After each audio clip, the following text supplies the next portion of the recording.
Bonjour, bon après-midi ou bonsoir à tous et bienvenue dans le podcast de La Niche Aventure.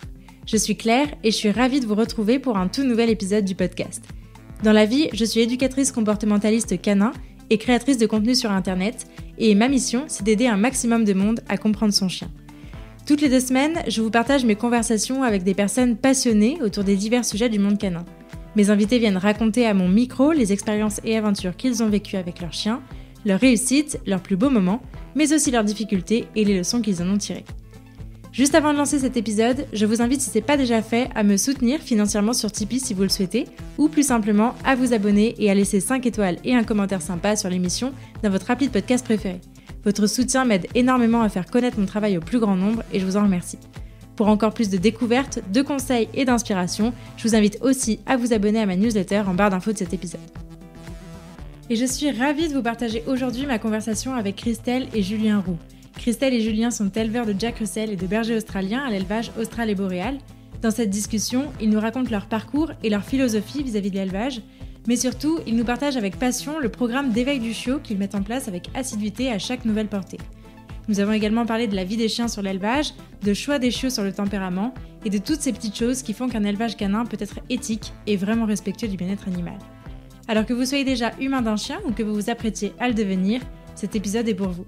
Mais je ne vous en dis pas plus et je vous invite tout de suite à rejoindre ma conversation avec Christelle et Julien.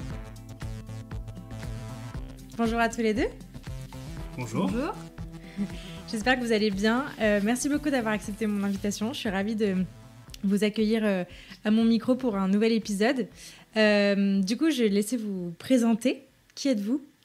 Alors, je m'appelle Julien Roux, j'ai 40 ans, je suis éleveur et puis aussi prof en lycée agricole. Christelle L'Église-Roux, éleveuse à l'élevage austral et boréal depuis 11 ans maintenant, professeure en zootechnie également, mais moi plutôt sur la partie bovin, ovin. Et j'ai travaillé un petit peu pour les chiens guides, donc j'étais formatrice en zootechnie pour les moniteurs chiens guides d'aveugles. Ok, trop cool. Du coup, pour vous présenter de pourquoi vous êtes là aujourd'hui, vous êtes donc les éleveurs de Siobhan, donc mon petit chiot qui vient d'arriver il y a quelques semaines. Et donc, j'ai voulu vous interviewer aujourd'hui pour qu'on parle de l'éveil du chiot à l'élevage, parce qu'il y a déjà une bonne partie de la préparation du chiot à sa future vie qui se fait déjà à l'élevage. Donc, c'était ce sujet-là qu'on voulait aborder ensemble aujourd'hui. Vous avez plein de chiens. Est-ce que vous pouvez nous les présenter un petit peu ? Alors, on a en permanence 5 bergers australiens. Donc, on a Irwen, qui est la doyenne des Australiens. Voilà, retraitée, qui reste avec nous, qui sert de tantine aux portées, aux chiots. Voilà, elle guide un peu les femelles primipares. On a Jinka, qui est aussi retraitée. Alors, elle qui est plus dans le jeu, la joie et la bonne humeur. Voilà. Samy, qui est, elle, toujours une reproductrice en activité. Frankie, notre mâle. Et puis notre dernière petite chienne, une qu'on a gardée, qui est née à la maison, qui s'appelle Sanway. Voilà. Et enfin, on a 3 Jack Russell. Alors, on a la doyenne Azeda, et puis son fils et sa fille, Jaito et Marumbi. Et donc Azeda, bien sûr, est retraitée. C'est la doyenne de tous nos chiens, puisqu'elle aura 12 ans à la fin du mois. Et en fait, ensuite, on fonctionne avec des contrats d'élevage, c'est-à-dire qu'on a des chiennes qui vivent en famille et qui reviennent régulièrement à la maison, donc soit pour des visites, soit pour les vacances, on les garde. Et ensuite, elles font 1 à 2 portées chacune à la maison, donc ça permet en fait de pas avoir trop de chiens, nous, à la maison, et de leur garantir une super vie dans leur famille. Et de leur assurer aussi tout le reste de leur vie après les portées dans la même famille. Et ça, c'est important pour nous, puisqu'on essaye de garder un maximum de nos retraités. Donc savoir que nos chiennes en contrat vont rester pour toujours dans leur famille, c'est une bonne chose. Trop cool, trop bien.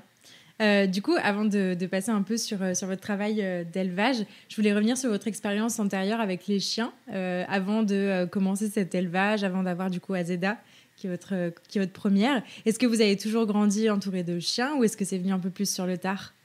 Alors oui, c'est un peu ça. On avait tous les deux un papa chasseur. Et puis moi, j'ai eu, quand j'étais petit, la chance d'avoir 1 ou 2 portées de chiots à la maison. Et puis Christ, c'était pareil avec ton grand-père notamment. Et donc ouais, on a grandi entouré de chiens. Et puis Et puis voilà, le plaisir est resté, on va dire. Voilà.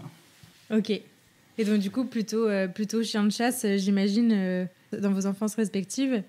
Ouais, c'est ça. Moi, j'ai vécu toute mon enfance avec des setters irlandais. Et ensuite, en fait, les jacks, c'est venu naturellement parce que je suis cavalière depuis l'âge de 10 ans. Donc, du coup, c'est un chien de cavalier par excellence. Donc, il y en a partout, en fait, dans les centres équestres, dans les concours. Et donc, du coup, j'avais toujours dit que j'aurais un jack. Et dès que j'ai eu l'opportunité, alors c'était un jack croisé, mais c'était quand même un format de jack. Elle pesait à peu près 5 kilos. Donc elle s'appelait Vicky. C'est un sauvetage dans un centre équestre. À 6 semaines, il voulait plus des chiots. Et du coup, j'ai dit que moi, je la prenais. Donc ça a été ma première chienne. J'avais 17 ans. J'ai ramené cette chienne-là à mes parents parce que, évidemment, j'étais encore en lycée. Je pouvais pas m'en occuper en permanence. Donc du coup, ils ont élevé la chienne pendant 6 mois. Et dès que j'ai eu un appartement, j'ai récupéré ma chienne que j'avais du coup quand j'ai connu Julien. Ok, trop cool. Et donc du coup, vous avez choisi du coup d'élever 2 races, donc qui sont le Jack Russell et le berger australien. Pourquoi avoir fait le choix de ces 2 races du coup? Donc le Jack Russell, on a compris que c'était un peu ta race de cœur découverte par le monde du cheval. Comment ça s'est fait du coup pourquoi vous avez choisi de l'élever et comment est-ce que ça s'est fait pour le berger australien? En fait, le berger australien, c'est dans la même idée parce que ma monitrice d'équitation en 2001 a commencé l'élevage de berger australien. C'était vraiment les débuts de la race en France. Et ouais. Quand j'ai vu ces chiens-là, je suis tombée instantanément amoureuse du physique, mais aussi de l'énergie qui dégageait, aussi du relationnel qu'on pouvait avoir avec, qui était quelque part plus simple que le jack, puisque c'est un chien de berger, donc c'est un chien qui est quand même voué à faire un travail avec l'humain, et le will to please, c'est vraiment une caractéristique des bergers australiens. Et en fait, après, j'ai une excellente amie de l'époque qui a commencé à en élever aussi, et on voulait un deuxième chien depuis déjà, on y réfléchissait depuis 6 mois et on s'est dit, on va prendre un berger australien. Et donc, du coup, c'est comme ça que l'australien est arrivé dans nos vies et ça matche bien avec le jack, en fait. C'est le même type de dynamisme, mais avec, chez l'australien, ce will to please qui y a quand même un peu moins chez le jack, et chez le jack, ce côté clown qui permet de rigoler toute la journée, quoi. Donc, l'australien, ça apaise un peu, et le jack, ça remet ce côté un peu faut que je garde le relationnel avec mon chien. Voilà. Et après, comment on en est venu à élever, quand Vicky, donc la chienne que j'ai eue dans mon adolescence, est partie suite à un accident, on s'est dit on va reprendre un jack. De toute façon, ça c'était la première des choses. Donc on s'est dit on va prendre une jack Loff parce que peut-être qu'on essaiera de faire une portée et de la faire dans les règles de l'art. Et donc du coup on l'a prise en 2010. Elle s'appelle Félise, donc elle est plus à la maison parce qu'elle s'entendait plus du tout avec les autres jacks, c'était vraiment très compliqué pour elle, donc pour son bien on a décidé de la placer, donc elle a une super vie avec une personne retraitée et passe son temps sur le canapé. On a des nouvelles régulières, mais elle est bien mieux que quand elle était à la maison du coup.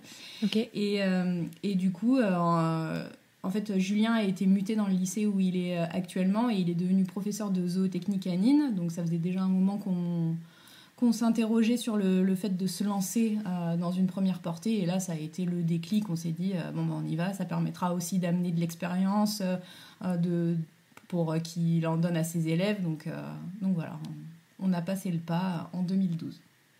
Ok, ouais, c'est intéressant parce que du coup vos 2 expériences, que ce soit à la fois en tant que professeur et à la fois en tant qu'éleveur, se sont un peu construites en parallèle et en même temps, du coup, c'est ça? Exactement, c'est tout à fait ça. Okay. On avait déjà cette possibilité et en fait ça a vraiment acté la décision, quoi. Et donc ça s'est vraiment construit en parallèle.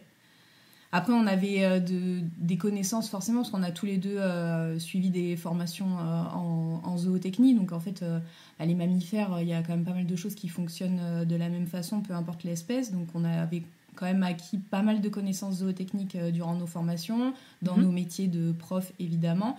Et après, on s'est vraiment formé sur le chien dès le départ. Et ça, c'est un point important notre fonctionnement, c'est que la formation, ça nous passionne. Donc dès qu'il y a des possibilités de formation tout au long de l'année, on les fait, quoi. Que ce soit en visio, que ce soit au départ en présentiel. Bon, maintenant en présentiel, c'est plus difficile parce qu'il faut des fois se déplacer loin et la vie de famille fait que. Mais en tout cas, dès qu'on peut suivre quelque chose à distance ou lire, on n'hésite pas une seconde. Trop cool. Trop bien. Donc c'est hyper intéressant comme parcours. Du coup, quand vous avez commencé un petit peu cet élevage et jusqu'à aujourd'hui, j'imagine que votre vision a un petit peu évolué, mais je voulais revenir un petit peu sur ça, sur vos objectifs, vous en tant qu'éleveur et votre vision de l'élevage. Ça serait quoi un peu votre philosophie avec laquelle vous élevez des chiens? Alors la première composante de notre fonctionnement, c'est le bien-être animal. Ça, c'est depuis le début, c'est au cœur de nos objectifs. On voulait vraiment des chiens de famille, pas uniquement des chiens de reproduction. Donc nos chiens, ils vivent dans la maison, même si on fait des groupes parce que il y a des affinités entre certains chiens. On met un point d'honneur à ce que nos chiens ils passent du temps avec nous dans la maison chaque jour et qu'ils partent en vacances avec nous, qu'on fasse des balades tous les jours, enfin voilà, qu'ils aient une vraie vie de famille et qu'on ne soit pas juste éleveur. Donc ça, c'est notre premier objectif en tant qu'éleveur. Ensuite, depuis le tout début, ça a été la socialisation et l'éveil des chiots. Ça, c'est dès la première portée, en fait, ça nous a passionnés. Alors évidemment, on n'en est pas à ce qu'on faisait aujourd'hui parce que c'est quelque chose qui se construit au fil des portées. Il faut aussi acquérir un maximum de connaissances et ça se fait pas du jour au lendemain. Mais en tout cas, c'était au cœur de nos attentes dès le départ. Donc voilà, ça c'est le deuxième point. Et le troisième point qui s'est aussi développé au fil des ans, mais qui est quand même rentré rapidement en compte, c'était le choix sur le tempérament, de donner le bon chien à la bonne famille. Donc ça, je pense qu'on l'a mis en place dès notre deuxième portée. Donc notre deuxième portée, c'était une portée d'Australien. Et on l'a développé au fil des ans. On a cherché comment faire mieux, comment mieux cerner le caractère de nos chiots, jusqu'à ce qu'on tombe, on en parlera à la fin, mais sur un test qui nous permet vraiment d'avoir des données objectives et fiables intéressantes. Ok, trop cool. Notre objectif, en fait, c'est de produire des petits chiots qui puissent aller dans des familles qui ont du temps pour s'en occuper. Donc du chien de compagnie mais plutôt active avec la pratique de sport canin. Alors plutôt, c'est souvent en loisir quand même, hein. Des gens qui veulent essayer beaucoup de choses avec leur chien, ça nous intéresse bien. On a aussi beaucoup de gens qui nous contactent pour faire de la médiation animale. Alors la médiation animale, c'est quelque chose qui englobe qui englobe assez large, on va dire. Donc on a pas mal d'infirmiers, des orthophonistes, des psychomotriciens. Enfin voilà, c'est assez vaste et c'est des projets qui sont intéressants. Et puis surtout, c'est des gens qui ont beaucoup de temps pour s'occuper de l'animal, quoi. On parle beaucoup de chiens de soutien émotionnel aux États-Unis et du coup, c'est des chiens. C'est pas vraiment de la médiation animale, c'est vraiment plutôt un support pour les humains qui sont un peu en anxiété et tout ça. Et en fait, on aimerait bien proposer des chiots comme ça, en fait, avoir vraiment des duos humain-canin où le chien aide l'humain à prendre confiance en lui, à calmer de potentielles angoisses, mais vraiment dans quelque chose d'assez léger, quoi. Et du coup, c'est pour ça qu'on a rajouté des tests sur le test APET, sur la compassion, depuis cette année, en fait, qu'on faisait pas avant. Ouais. Et voilà, essayer de déterminer les chiots qui pourraient aller vers ce type de projet. Ok, ouais, c'est hyper intéressant. Effectivement, on n'en parle pas encore beaucoup. Donc c'est chouette. Puis de faire ça avec éthique et respect du chien, c'est encore plus intéressant. Donc du coup, l'idée de cet épisode, c'était aussi un peu de détailler tout ce qu'on pouvait faire et tout ce qu'on ne voit pas forcément dans le travail que font les élevages de manière générale. L'idée, c'est donc, on va le mettre là, l'idée, c'est pas que ça soit culpabilisant pour les éleveurs qui pourraient peut-être nous écouter, mais plutôt inspirant. C'est vraiment ça la vocation de tout votre travail. travail, de tout le partage que vous faites déjà premièrement, et puis de cet épisode aussi. Du coup, je voulais commencer un peu par, si on prend un peu dans l'ordre chronologique, vous, votre travail, il commence bien avant même l'arrivée des chiots. Est-ce que vous pouvez nous en parler un petit peu ? C'est quoi les grandes étapes sur lesquelles vous allez agir avant même que les chiots soient là ? Alors, une grande partie de notre travail, c'est ça, c'est ce qu'on appelle, nous, notre procédure d'éveil ou notre travail de familiarisation. Donc, ça commence avant l'arrivée des chiots, avec, bien sûr, déjà fournir un mode de vie sympa à nos chiens, qui soit dans un bon état d'esprit, en faisant attention au bien-être animal, puisque dès la gestation, en fait, les embryons, les fœtus sont capables de ressentir les émotions de la mère.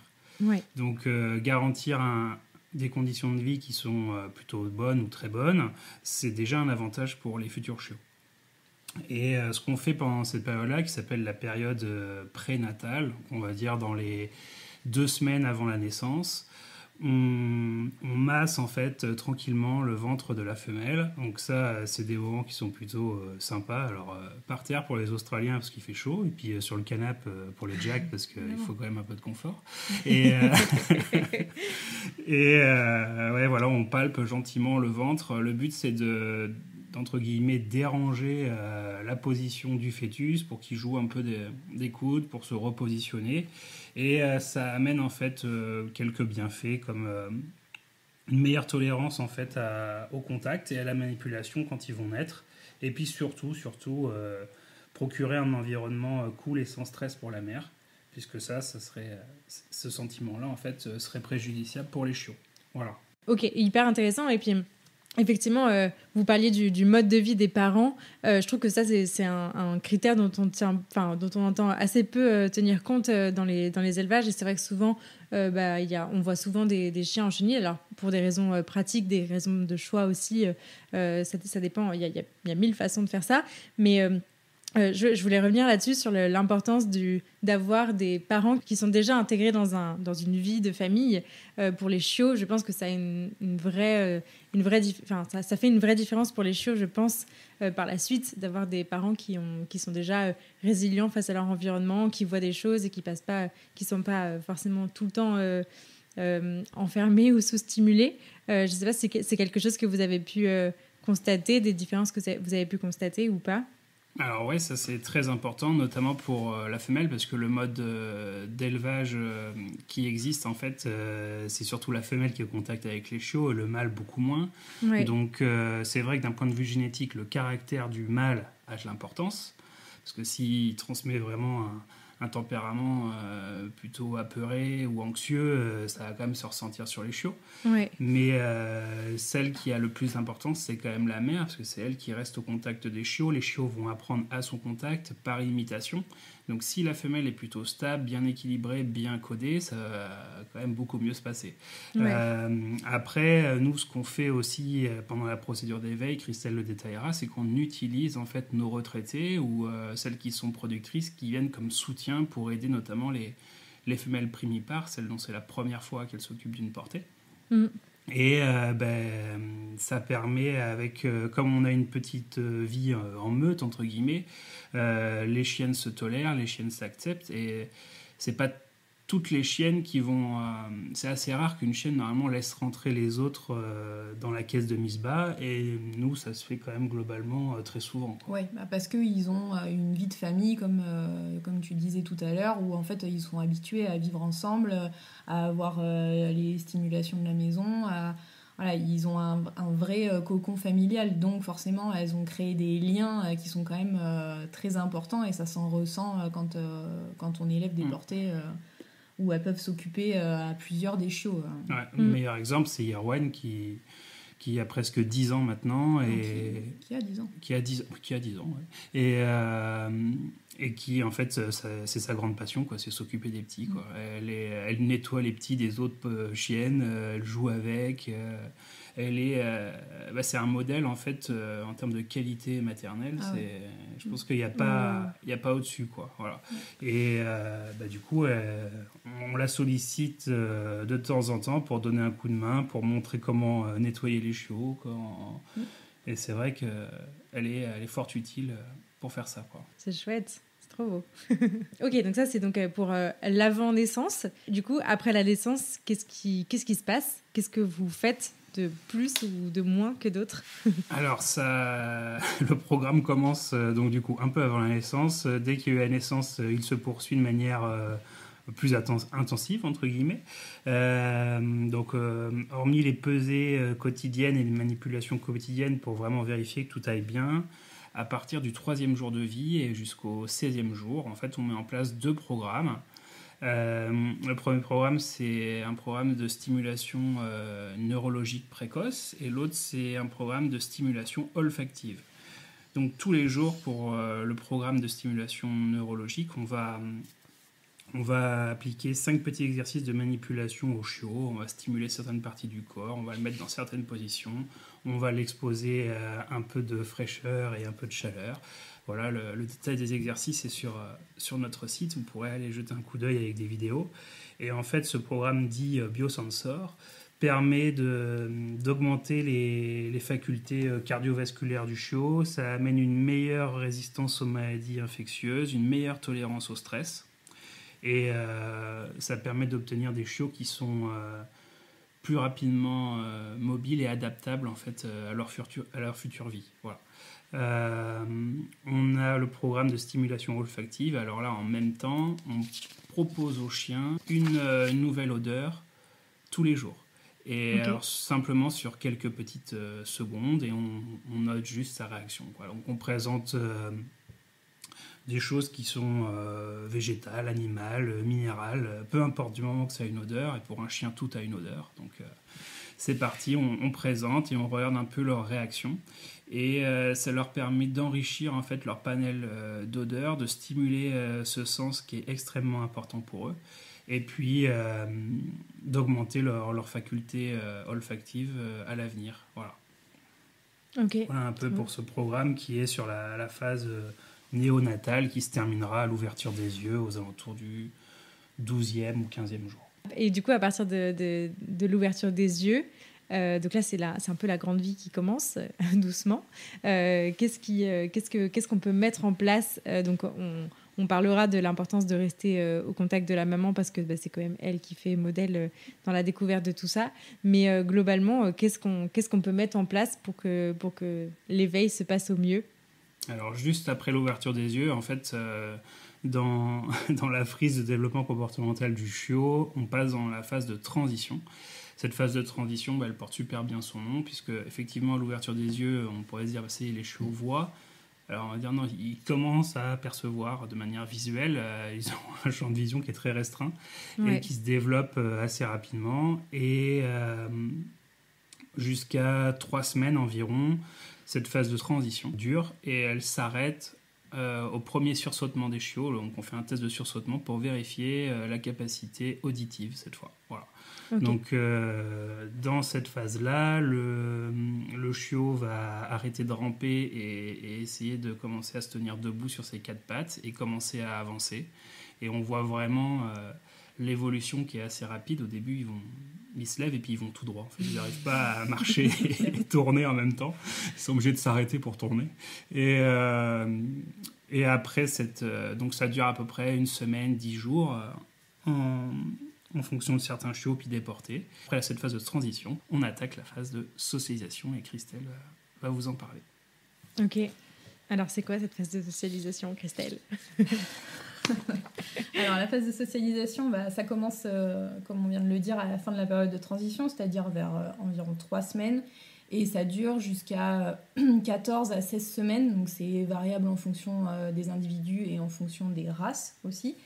Et donc, c'est une phase qui est extrêmement importante puisque c'est la période pendant laquelle les chiots vont acquérir les comportements qui sont spécifiques à l'espèce canine, donc de manière à pouvoir mettre en place des relations avec d'autres chiens, rencontrer des espèces avec lesquelles ils vont pouvoir avoir des relations sociales, donc évidemment l'homme, mais aussi d'autres espèces comme les chats, les chevaux, les lapins, et apprendre à se contrôler, à communiquer et à gérer ses émotions et son stress. Les scientifiques estiment qu'une semaine de vie d'un chiot, c'est équivalent à 6 mois de développement pour un humain.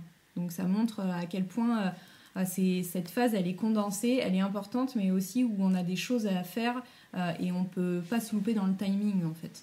Ça, c'est quelque chose d'important en élevage, c'est que il y a tout qui va être condensé sur des points précis. Donc ça veut dire énormément de travail à certains moments aussi. Oui. Et si on loupe ces phases, on loupe quand même beaucoup de choses au final. Donc du coup, pendant cette phase de socialisation, on a donc 3 process. Donc la socialisation, parce que quand on parle de socialisation, c'est un peu un abus de langage, on met un peu tout dans la socialisation, mais vraiment, la vraie socialisation, c'est l'apprentissage et le développement des relations entre les chiens. Donc l'imprégnation à l'espèce canine, l'apprentissage des modes de communication et aussi le fait d'être apte à cohabiter avec d'autres chiens. Ensuite, donc pendant cette phase de socialisation, on a aussi la familiarisation aux autres espèces. Du coup, on ne peut pas appeler socialisation, qu'on appelle bien familiarisation.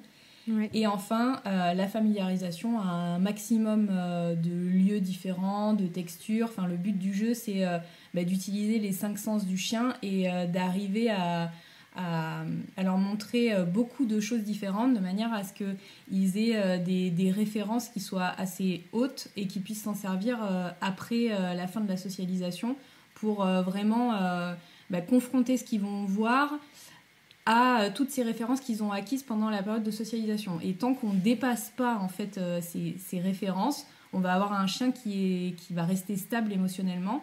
Et c'est pour ça que c'est important de leur avoir montré un maximum de choses, parce que du coup, le seuil va être tellement haut que normalement, on va avoir une stabilité en permanence. Tu aurais des exemples de choses que vous mettez en place, par exemple, sur cette phase-là ?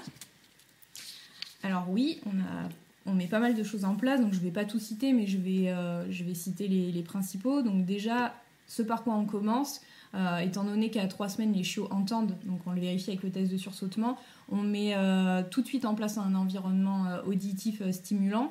Donc ils passent dans le salon, parce qu'avant ils sont dans une nurserie quand même un peu à l'écart, il faut quand même que la chienne soit un peu tranquille, donc il y a du passage, mais voilà, il faut quand même qu'elle ait un peu l'impression d'être dans un cocon. Donc dès que les chiots entendent, on les passe dans le salon, et là on a un grand salon, parce que l'achat de la maison, il s'est aussi fait sur un salon de 60 mètres carrés, trop bien, on va pouvoir les chiots dans le salon. Voilà, ça c'était la condition.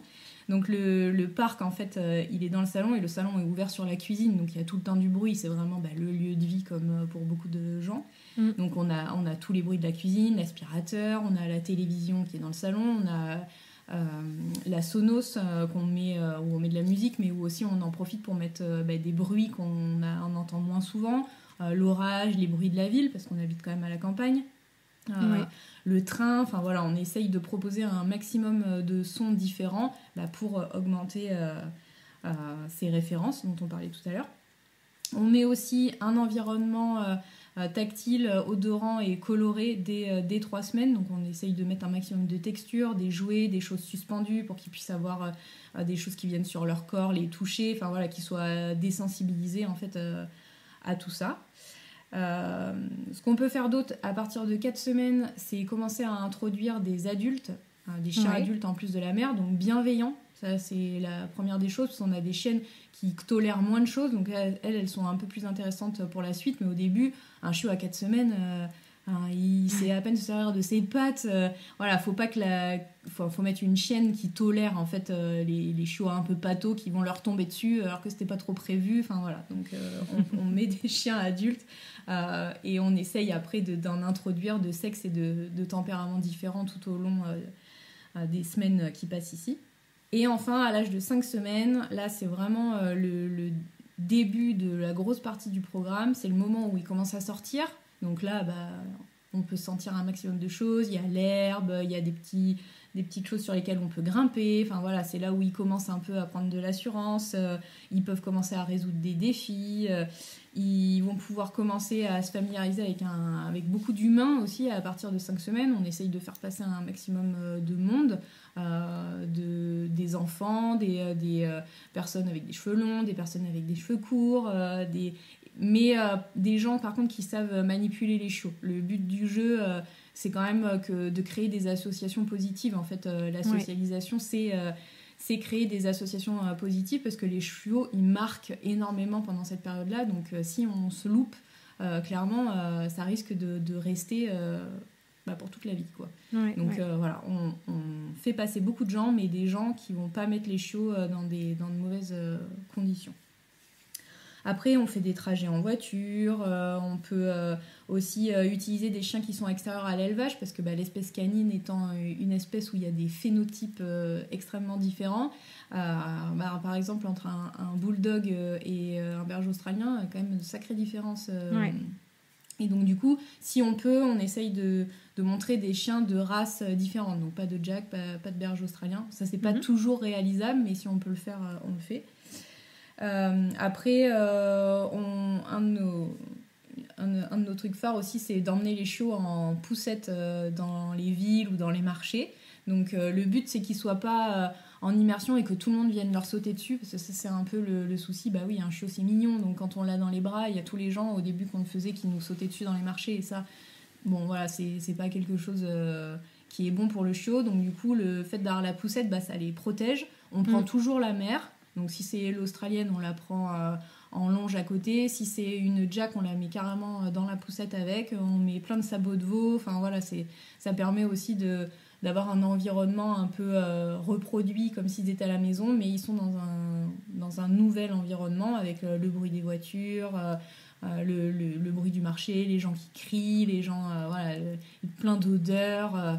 Et donc ça leur amène aussi énormément de choses en termes de familiarisation. Ouais, c'est hyper intéressant et je trouve que c'est bien amené en plus parce que c'est vraiment mis par petites touches. En fait, c'est, on va dire, entre guillemets, naturel pour eux. On n'est pas sur une séance, ok, alors maintenant il est telle heure, on va faire 15 minutes de trucs. C'est vraiment intégré, incorporé en fait dans leur vie très, très doucement et je trouve ça très, très cool. Et tu citais l'exemple de la poussette pour aller découvrir les marchés, les villes, etc. Enfin, je trouve que c'est un truc génial parce qu'en fait, ils sont effectivement dedans sans être immergés complètement dans l'environnement.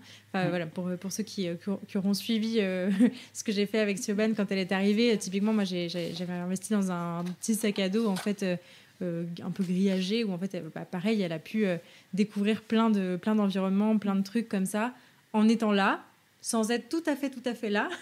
Et donc, une fois qu'elle a été jetée dans le grand bain, c'était vraiment tranquillou et naturellement. Et puis, elle a appris à revenir aussi dedans. Donc, ça, j'ai trouvé ça vraiment hyper cool de faire cette démarche-là. Ça m'a beaucoup inspiré pour la suite, d'ailleurs.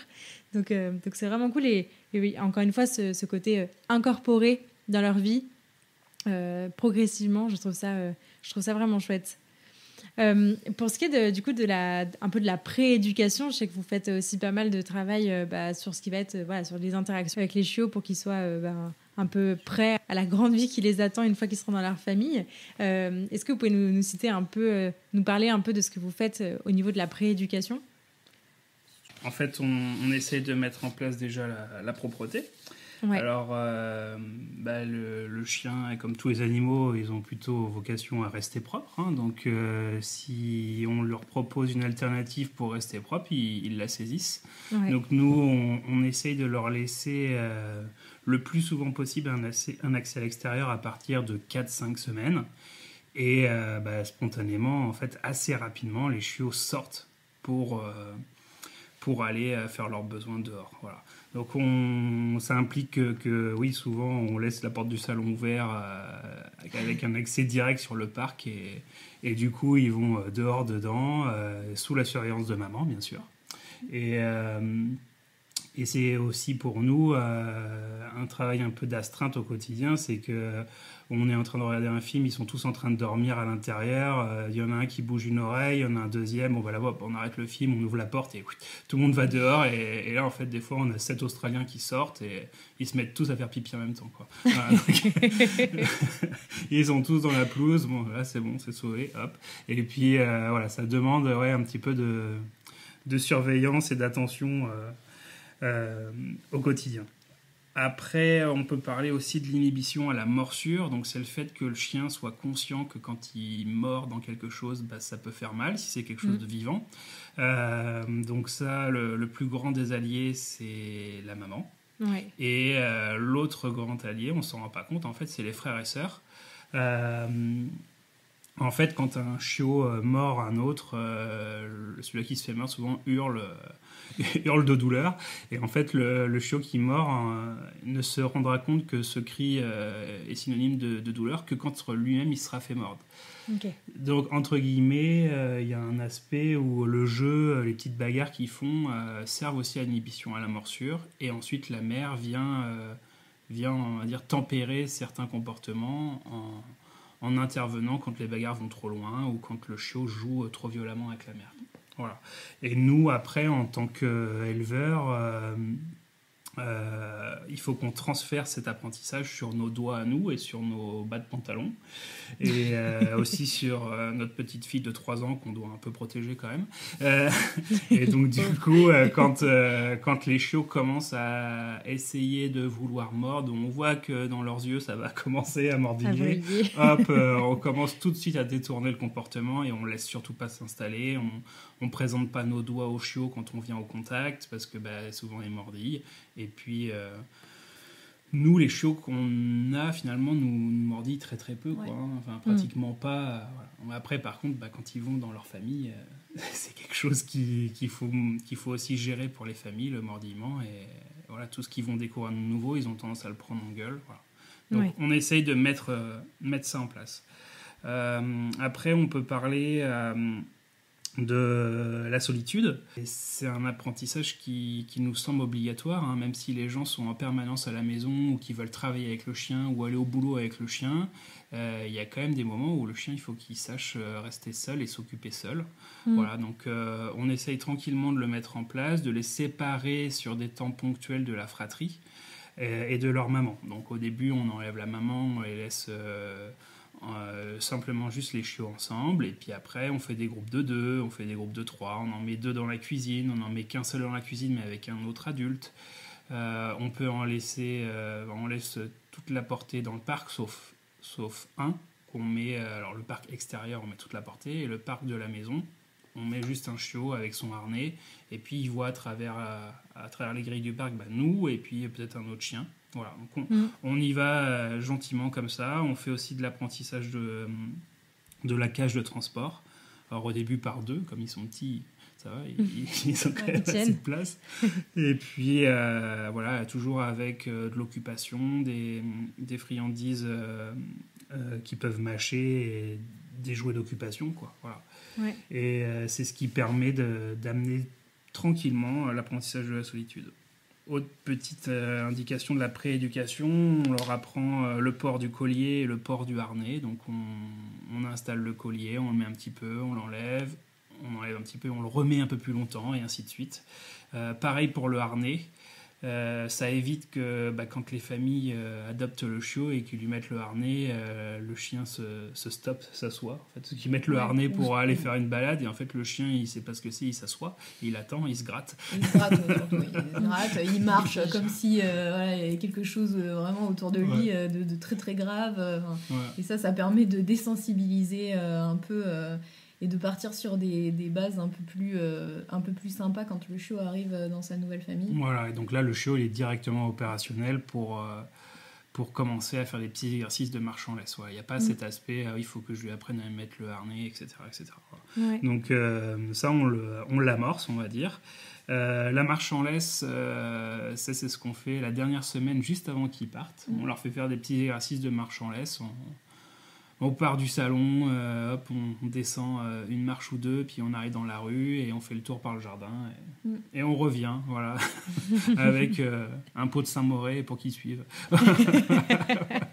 Non, après le but c'est d'avoir une initiation, juste le poids du harnais, le poids de la laisse. La connexion entre le harnais et notre main, ils ont du mal à l'apercevoir, ils savent pas trop ce qui pendouille derrière eux là. Oui. Et faut aussi un peu qu'ils s'habituent, donc ça aide aussi. Les chiots à s'adapter à ça avec la famille et puis la famille aussi ça l'aide parce que ça ira un peu plus vite quand ils essaieront de le mettre en laisse. Voilà. Okay. Et puis enfin le rappel ça on le fait en permanence le rappel. Alors nous comme on n'en a pas qu'un, on a une portée de 4 à 8 donc on fait des bruits de bouche pour qu'ils viennent et on associe ça en fait à quand on amène les gamelles d'alimentation. Donc c'est vrai que Ils mettent très très peu de temps à comprendre. Et puis on essaye aussi de bénéficier du suivi naturel des chiots. Donc quand on le fait en individuel, le chiot, entre rester tout seul dans un endroit qu'il connaît pas ou nous, il choisit tout le temps de nous, quoi, voilà, parce qu'il aime bien la compagnie, il sait qu'avec nous il y a des trucs rigolos, et du coup voilà, le rappel on le fait aussi comme ça, quand on part dans notre pré avec un chiot, on fait une petite balade d'au moins 150 mètres.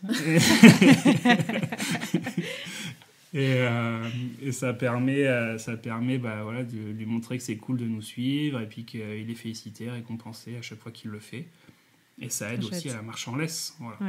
Ouais. Trop cool. Bon, on parlera de ce que j'ai pu observer avec Siobhan de tout ce travail-là, mais effectivement, c'est bien là, quoi. C'est bien, c'est concret, quoi. On le voit, c'est palpable à la fin, donc c'est chouette. Si vous deviez revenir sur l'objectif et l'importance de tout ce travail de socialisation, de familiarisation, d'éveil, vous diriez que ça mène à quoi? C'est quoi un peu les objectifs et les grands points qui vous tiennent à cœur là-dedans? Je pense que le point principal, c'est la stabilité émotionnelle, en fait. C'est ce qu'on disait tout à l'heure avec l'homéostasie sensorielle, mais ça permet d'avoir des chiens qui sont stables émotionnellement et qui vont pas, par exemple, s'ils ont peur de quelque chose en balade, se carapater très très loin parce qu'ils sont incapables de gérer leurs émotions. Donc ça, je pense que c'est le premier point. Ensuite, c'est la capacité d'adaptation dans les familles. Quand ils arrivent, en fait... ils n'ont pas du tout de mal à s'adapter. Alors parfois, des fois, c'est pas évident pour les familles novices parce que du coup, le chiot va plus vite qu'eux. Donc, c'est des fois un peu le pendant pas négatif, mais du coup qui peut mettre un peu en... Comment dire ? C'est vrai que pour les familles, le jeu commence tout de suite, quoi. Au premier contact, le chiot, lui, quand il les voit à la maison, il est déjà en train de dire bon, qu'est-ce qu'on fait avec toi ? C'est parti, quoi. S'il voit, des fois, on voit des chiots, ils voient un bras d'herbe, ils se bloquent, ils regardent le brin d'herbe. Nous, c'est herbe, cailloux, goudron, c'est parti, quoi. La flotte. Donc là, il faut être tout de suite prêt. Voilà, faut être prêt. Ouais. Après, ils gèrent beaucoup mieux leur stress, donc ça va avec le reste. Et surtout, ce programme, il donne aussi une amélioration de la capacité à apprendre et à se souvenir. Donc du coup, ça permet de vraiment intégrer le chiot dans son mode de vie et de ne pas être limité, en fait, par ce qu'est capable d'apprendre le chien, quoi. Ouais. Donc, et puis ça, il y a aussi le choix sur le tempérament qui fait que, puisqu'il y a des chiots qui sont... qui ont plus de capacité d'apprentissage que d'autres. Donc ça permet de ne pas limiter les familles dans leur projet. Donc je pense que ça, c'est les points principaux de ce que nous donne ce programme, quoi. Ça donne des chiens qui sont vraiment prêts pour une vraie vie d'aventure, quoi. De manière un peu plus concrète, en fait, sur une portée, s'il y a un chiot qui est un peu plus, qui est moins entreprenant, qui est un peu plus en retrait, grâce au programme de socialisation, que ce soit en groupe, en individuel, avec sa mère ou d'autres chiens. En fait, ce programme-là va lui permettre d'avoir plus confiance en lui et de gommer un peu ce petit trait de tempérament qu'il avait au départ et de gagner confiance en lui. À l'inverse, un chien très entreprenant, très fonceur, celui qui court avant de regarder ce qui se passe, lui a tendance à apprendre à attends, je regarde, je réfléchis un petit peu quand même, et après oui j'y vais parce que j'ai très envie, mais ça permet un peu de tempérer un peu les extrêmes et d'orienter un peu le fonctionnement du chiot vers quelque chose de plus facile pour les familles et plus facile pour lui pour s'adapter à toutes les situations qu'il va rencontrer plus tard. Ouais, de plus posé, plus réfléchi, plus... Ouais. Et du coup, on peut peut-être enchaîner sur le résultat, sur mon retour d'expérience avec Siobhan. Je pense que ça ira bien ici. Mais effectivement, de voir... je côtoie quand même pas mal de chiots là, sur ces derniers mois, ces dernières années. Et puis, j'ai déjà eu l'expérience de Charlie il y a quelques années de ça. J'avais jamais vu un chiot aussi résilient, aussi posé, aussi réfléchi que Siobhan l'est. Enfin voilà, je dis ça en toute objectivité, bien sûr, parce qu'elle est formidable. Mais je pense que si j'enlève ma casquette de maman de Siobhan et que je prends ma casquette d'éducatrice, pour voir pas mal de choses et d'en côtoyer beaucoup quand même, je trouve que elle est vraiment Elle est vraiment très, très résiliente, très posée, vraiment partante pour tout, mais de manière mesurée. Et c'est vrai que je pense qu'il y avait aussi ce truc avec mon compagnon quand on s'est décidé pour un Jack Russell.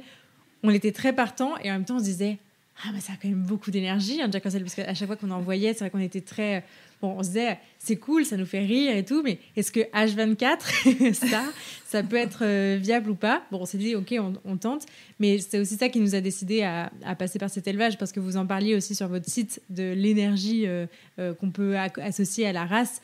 Nous on n'a pas un chiot surexcité, quoi. On a un chiot qui est dynamique, qui joue, qui est content, qui est partant pour tout, etc., qui est très joueur, mais on n'a pas une pile électrique à la maison. Et ça, je trouve que mine de rien, c'est hyper intéressant, et c'est un constat qui est important en fait, parce qu'il permet de faire ce pas de côté et de sortir un peu des clichés qu'on peut avoir sur les races, et en fait de tenir compte que plutôt en fait la socialisation, le travail qui a été fait en amont, l'éveil, tout le travail en fait qu'on a fait sur l'individu, il est prioritaire en fait sur les clichés de race qu'on peut avoir. Et ça, j'ai trouvé ça vraiment puissant. En fait, je trouve ça vraiment puissant de constater ça aujourd'hui comme ça.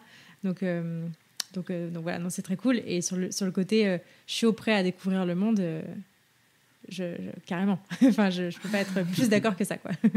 C'est clair que ça va vite. Faut suivre, il faut enchaîner, mais c'est cool. Je voulais revenir un peu avec vous sur les choix des chiots, sur le tempérament, parce que j'ai croisé assez peu d'élevages qui le faisaient. Donc, vous, pour préciser un peu votre démarche, vous faites passer des tests de tempérament aux chiots, et en fonction de ça, donc c'est des exercices, vous remplissez une grille, et en fonction de ça, ça va donner un peu des tempéraments types, en tout cas un profil un peu type, et ça permet du coup de choisir les familles en conséquence. Est-ce que vous pouvez nous parler un peu de ce fonctionnement-là, des avantages et des inconvénients aussi que ça comprend? On va parler du premier inconvénient, il est temporel. En fait, le caractère du chiot, il n'est décelable qu'à partir de la 6e semaine de vie. Donc ça veut dire que nous, on fait effectivement un test de caractère, c'est le test APET Davidog. On le fait après les 7 semaines pour avoir, parce qu'à partir de 6, le tempérament du chiot commence à s'exprimer. Voilà. Donc on le fait à 7 semaines. Et puis, donc ce test, il est ponctuel, il est sur une demi-journée. Hein. Alors, c'est pas une demi-journée pour chaque chiot, c'est une demi-journée pour toute la portée. Voilà, quelques heures, on va dire, de travail pour nous. Et puis, ça nous permet d'avoir les grands traits de caractère du chiot. Alors, ceux qui sont plutôt stables dans le temps, hein, ça permet de distinguer ces deux types de traits de caractère. De tempérament. Ouais, traits de tempérament. Et l'autre type, c'est les traits de tempérament qu'on va pouvoir modifier grâce à l'éducation et l'incidence du mode de vie sur le chiot. Voilà. Ouais. Okay. Donc ça, bien sûr, on ne fait pas juste un seul test sur 25 minutes sur le chiot, c'est couplé avec toutes les observations qu'on a au quotidien depuis leur naissance. Par exemple, on les emmène chez le véto à 8 semaines, on regarde comment ils se comportent chez le véto. Quand on les met sur la table, par exemple, la terreur de la portée, quand il est sur la table chez le véto, des fois, il ne bouge plus et il ouvre des grands yeux. Voilà. Ou alors, il reste la terreur de la portée qui saute sur la véto, qui mange le stéthoscope. Voilà. Après, il y a ceux qui sont, quand on les met sur la table, rien ne va plus. Et puis quand la véto vient, il dit « Ah, cool, quelqu'un qui peut me faire des câlins ». Et là, il change complètement de comportement. Voilà, donc ça donne en fait d'autres indications quand on les met seuls, quand on les met en cache par deux, quand on les met avec un autre adulte, comment ils sont entreprenants avec les autres chiens. Enfin, on couple un peu, on croise toutes les différentes infos et ça permet d'établir un petit paragraphe sur le caractère du chien, le tempérament du chien. Sachant que le test, pour revenir un peu sur le test APET, c'est un test donc, qui dure à peu près 35 minutes par chiot et qui se fait de façon individuelle dans un lieu que les chiots ne connaissent pas. Ça, c'est un point important. La première partie du test, donc les 6 premiers exercices, sont faits avec une personne qui est totalement inconnue des chiots. L'autre partie, elle est faite par l'éleveur. Donc, c'est Julien qui le fait. Moi, j'annote en fait tout ce que je vois sur la grille critériée dont tu parlais au départ. Et voilà, ça nous donne une vision du chiot comme s'il arrivait finalement dans sa nouvelle famille. Puisque c'est des gens qu'il ne connaît pas, un lieu qu'il ne connaît pas, et il se retrouve majoritairement tout seul, ou du moins avec un chien qu'il ne va pas connaître. Parce qu'on a aussi un exercice avec un chien qui est moins connu. Alors nous, tous nos chiots, ils connaissent nos chiens, mais il y en a qu'on réserve en fait pour le test et qu'on met moins pour que le chiot les connaisse pas trop non plus et que ça montre un peu plus de choses. Voilà, okay. Ça c'était pour repréciser à quoi nous servait le test. Et effectivement, après il y a tout ce qu'on voit évidemment pendant la période où, en gros de 3 à 9 semaines, mais ce test il nous permet des choses qu'on peut pas voir quand ils sont en groupe en fait. Ou quand ils sont dans des lieux connus en tout cas. Ouais, on a des fois des chiots qui sont très entreprenants au sein de la portée, avec maman dans le parc parce que c'est connu, et quand ils se retrouvent tout seuls dans un endroit pas connu avec quelqu'un qu'ils connaissent pas, c'est plus du tout le même chiot, quoi. Ça change radicalement, c'est impressionnant. De faire des observations qu'en groupe, ça induit des erreurs. Et juste un petit point de détail, le test dure 35 minutes, mais on le scinde en deux avec une pause pour pas que le chiot soit sollicité aussi longtemps en fait, d'un seul coup, quoi. Ouais. Okay. Maintenant qu'on a le tempérament, c'est pas le tout. Il faut aussi trouver une famille qui a un mode de vie en fait qui corresponde au tempérament. Voilà. Donc ça passe par la prise de contact des familles qui voudraient un chiot de chez nous. Il y a une présentation. Donc nous, ça nous permet de voir un peu comment ils vivent. Et puis après, c'est complété par un entretien au téléphone. Donc là. C'est moi qui le fais, donc je réponds déjà aux questions des gens, c'est plutôt normal, et puis après c'est moi qui en pose, voilà, donc il y a quand même pas mal de questions à aborder, et puis l'idée, c'est vrai, c'est demander le temps de présence, qu'est-ce que vous avez prévu de faire avec le chien, qu'est-ce que vous aimeriez comme... Que votre chien soit capable de faire, qu'est-ce que vous avez prévu de faire avec lui, les grands traits de caractère qui vous semblent importants pour votre chiot. Et puis après, nous, l'idée, c'est qu'au moment des réservations, donc quand les chiots ont 8 semaines, on fasse le bon appareillage entre le mode de vie des familles et le tempérament du chiot, quoi. Voilà. Ouais, ok. Mais c'est vrai que c'est hyper intéressant parce que déjà, je trouve que ça met dans un mode de projet. C'est bête à dire, mais on se projette vraiment. Et quand on nous pose la question... qu'est-ce que vous voulez faire avec votre chiot ?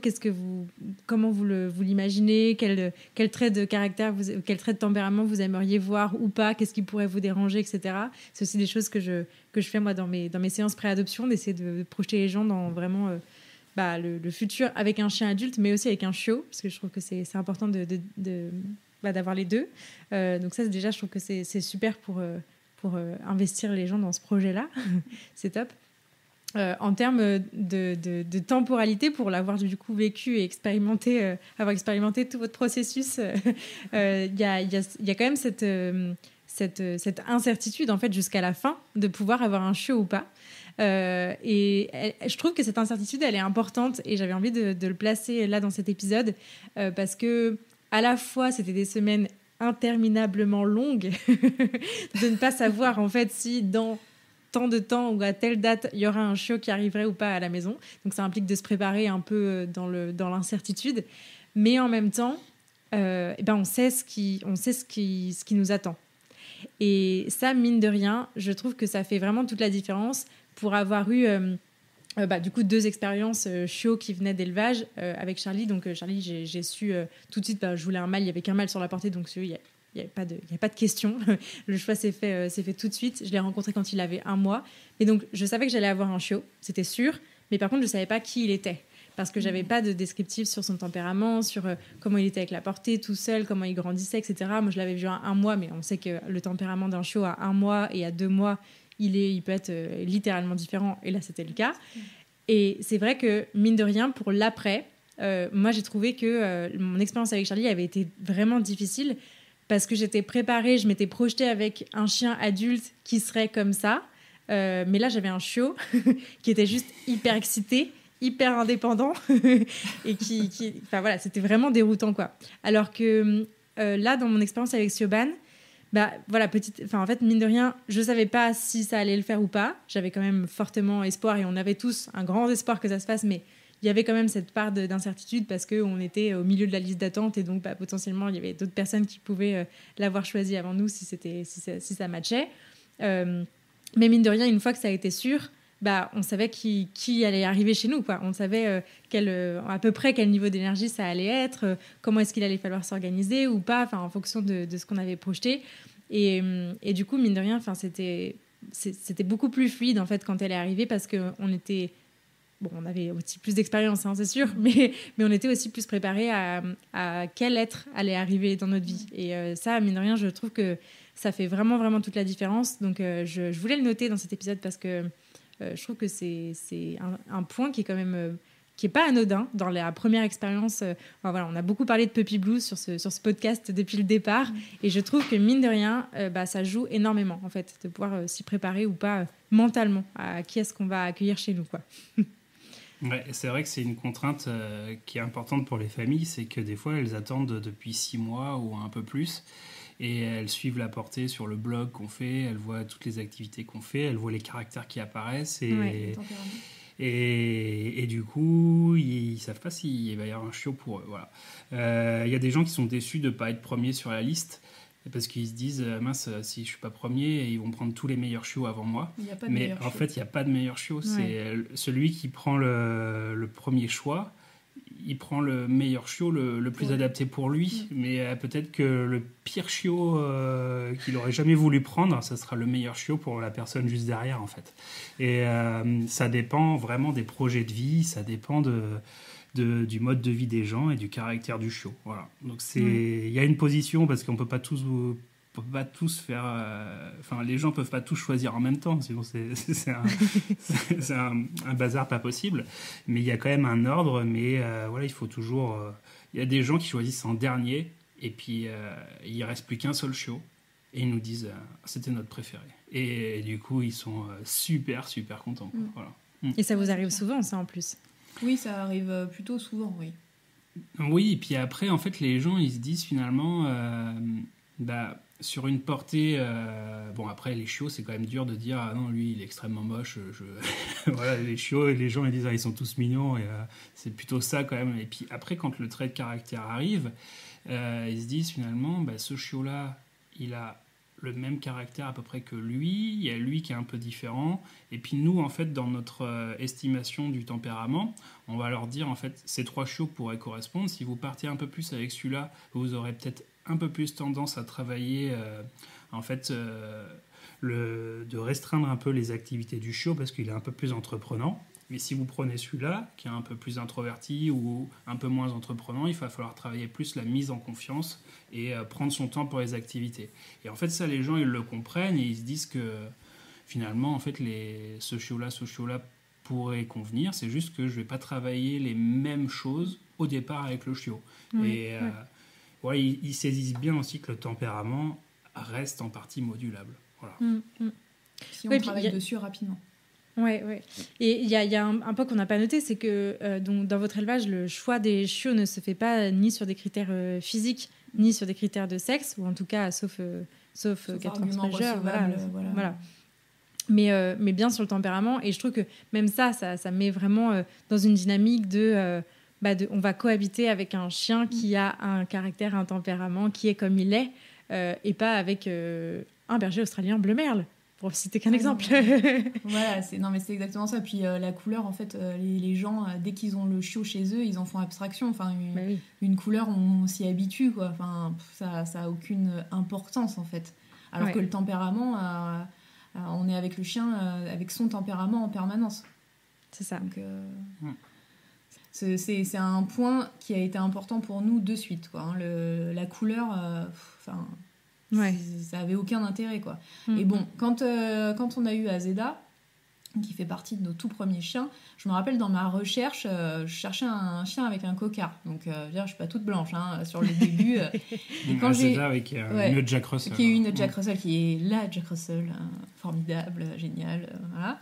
Et en fait, elle est formidable, mais elle a pas de cocard. Et pour autant, voilà, je m'en fiche. Et elle avait un superbe masque marron sur toute la tête. Aujourd'hui, elle est toute blanche parce qu'elle a certainement un gène du grisonnement qui fait qu'à 5 ans, elle avait déjà quasiment la tête toute blanche. Et en fait, elle aurait pu être jaune à pois bleu, je m'en fiche, quoi. Tellement son tempérament est extraordinaire. Et en fait, on vit avec ce tempérament-là et certainement pas avec sa couleur qui, en plus, s'est modifiée au fil du bien temps. Sûr. Ouais. Je ne sais plus qui l'a dit, mais on l'a vu passer il n'y a pas très longtemps. Un très bon chien ne peut pas être de la mauvaise couleur. Oui, c'est moi qui l'ai mis. C'est toi qui l'as écrit, quoi. J'adore. Non, mais on voit qu'il suit sur les réseaux sociaux, c'est bien. Ouais, mais du coup, c'est pas toi qui l'as écrit. Ah non, c'est pas moi qui l'ai écrit, mais c'est moi qui l'ai mis sur le réseau où tu l'as vu, par contre. Je sais plus qui l'a écrit, ouais. C'est un nom un peu compliqué, mais il est noté sur Instagram, tu vas voir. J'adore. Mais ouais, non, c'est clair. Et puis, je trouve que finalement, ce choix sur le tempérament et de se mettre dans une dynamique de projection, ou en tout cas de peser les choses, de prioriser les choses qui sont importantes pour les gens ou pas, sur vraiment le mode de vie du chien après. Ça permet aussi déjà d'instaurer une relation humain-chien qui va beaucoup mieux matcher parce que voilà, on est sur des tempéraments qui matchent, quoi. Donc globalement c'est une bonne amorce de la suite, quoi, parce que c'est un peu ça qui fait tout quand même, la relation. Bah c'est ça, normalement on met plus de chance du côté du chiot et de la famille pour que ça se passe bien. Ouais. Trop bien. C'est l'objectif. Ouais.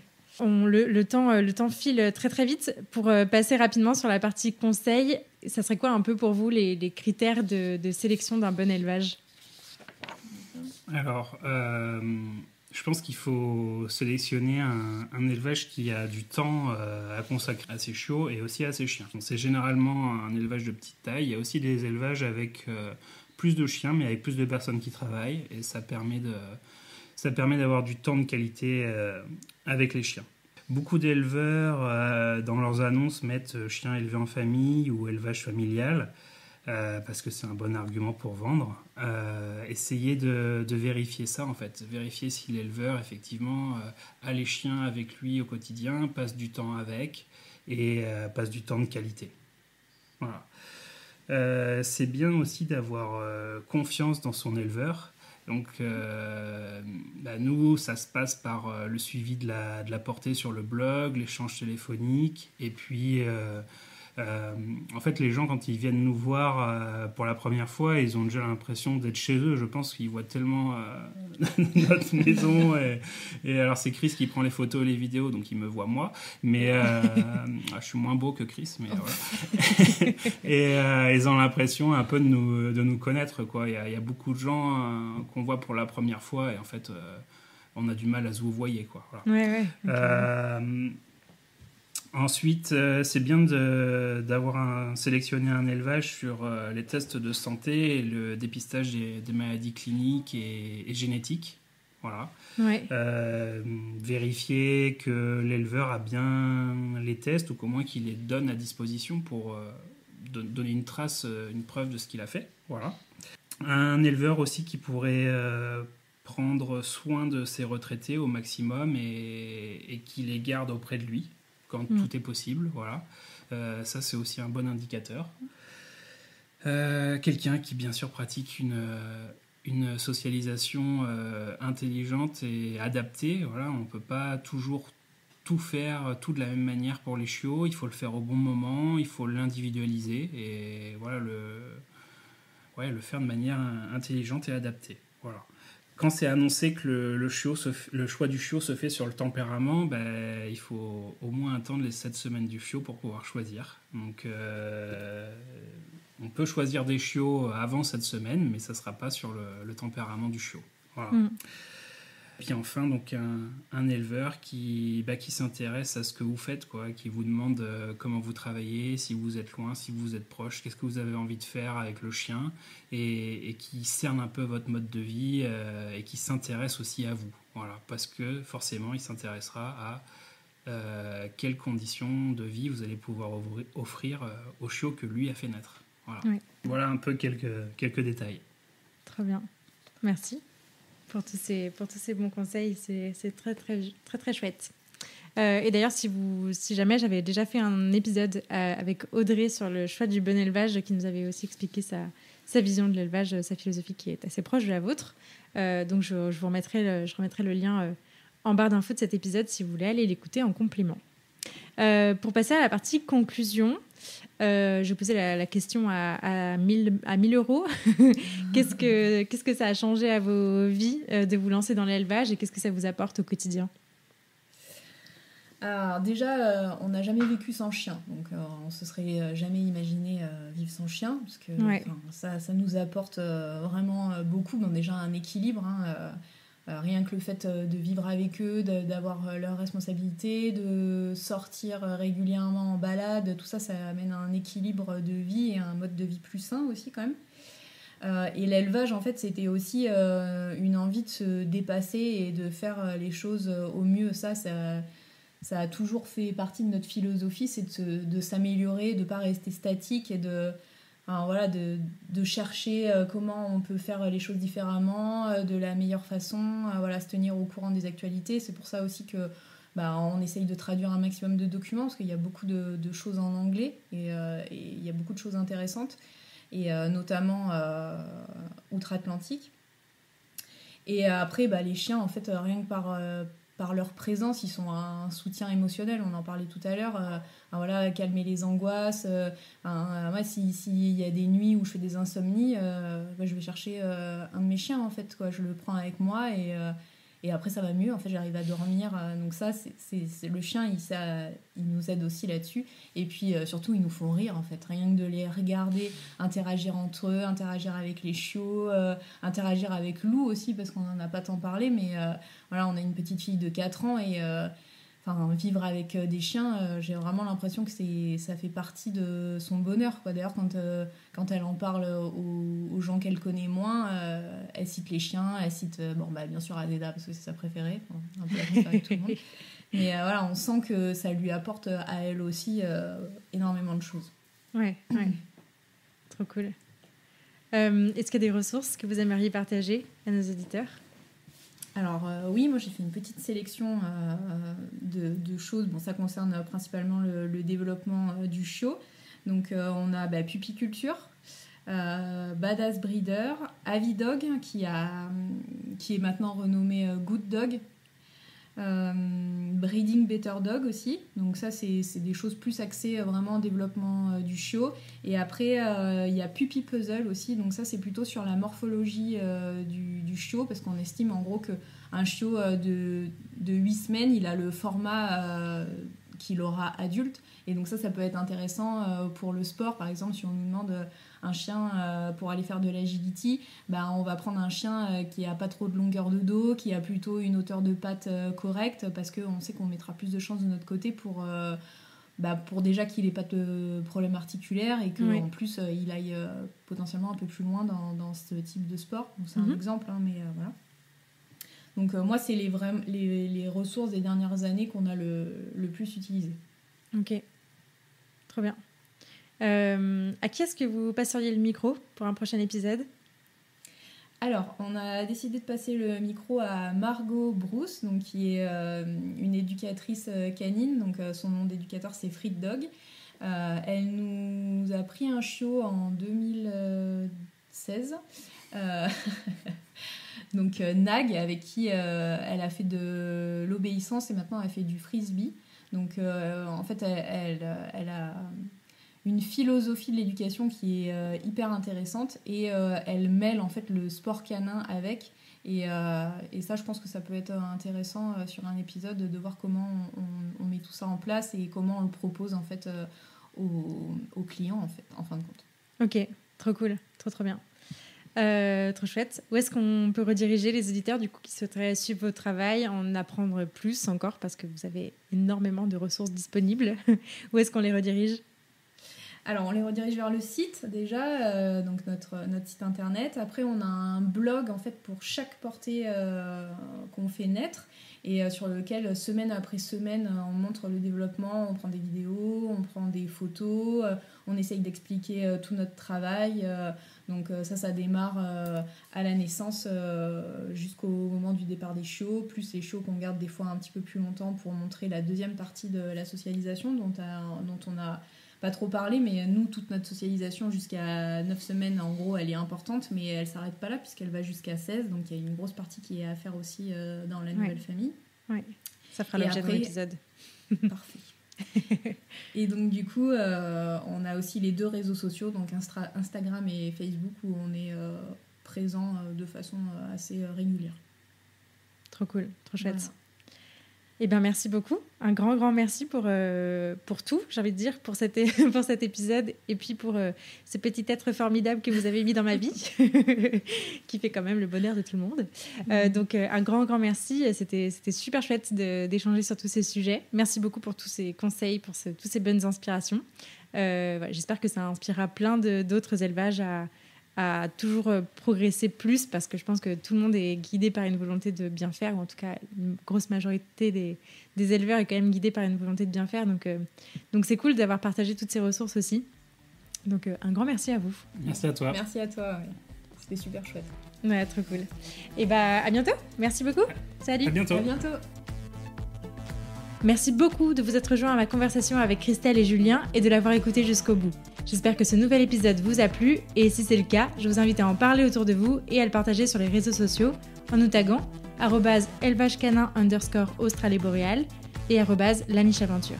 Pour enrichir votre écoute, ne rien rater des prochaines sorties et pourquoi pas vous faire accompagner dans l'éducation de votre chien, n'hésitez pas à visiter mon site, à soutenir mon travail sur Tipeee, à vous abonner à la newsletter et à me rejoindre sur les réseaux sociaux. D'ici là, prenez soin d'eux, prenez soin de vous et je vous dis à la prochaine!